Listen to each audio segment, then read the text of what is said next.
L'ouverture officielle des travaux du sommet sur la transformation de l'éducation a été consacrée à la présentation des déclarations nationales d'engagement des chefs d'État et de gouvernement. À l'entame des travaux, la directrice générale de l'UNESCO a dégagé 3 axes prioritaires qui devraient donner un nouveau visage à l'éducation. Notre rapport au vivant, à la planète, la transformation numérique et enfin la paix. 3 thèmes qui sont centraux pour une éducation de notre temps et de demain. La paix, première condition pour dispenser une éducation de qualité.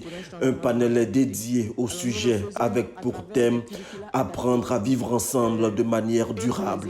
La ministre de l'Éducation nationale et de l'alphabétisation a porté la voix de la Côte d'Ivoire. La Côte d'Ivoire compte un peu plus de 29 millions d'habitants, avec plus de 70% de sa population qui a moins de 35 ans, avec une soixantaine d'ethnies, mais surtout avec au moins 25% de sa population qui est étrangère. Donc la Côte d'Ivoire est une terre d'asile, c'est une terre d'hospitalité.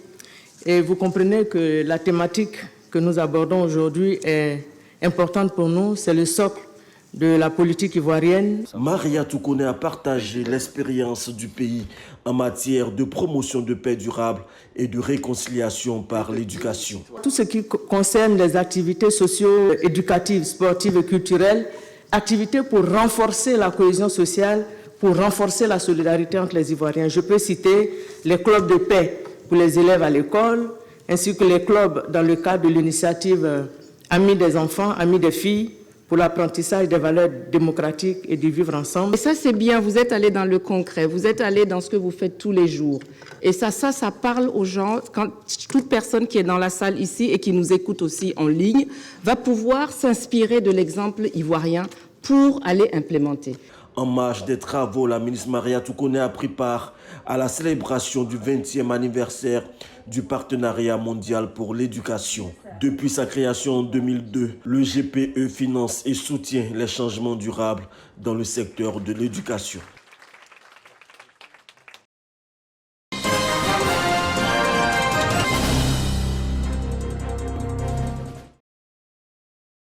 Désormais, un nouveau président pour le syndicat national des transporteurs terrestres de Côte d'Ivoire, CNTTCI.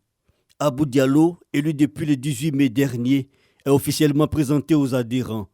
Son cheval de bataille, relancer le syndicat du transport terrestre en synergie avec les autorités. Nous voulons rassembler tous les transporteurs et en commun accord se mettre au travail pour le développement du transport en Côte d'Ivoire. Après mon élection, je ferai tout pour faire un retour au Haut Conseil pour que nous puissions relever le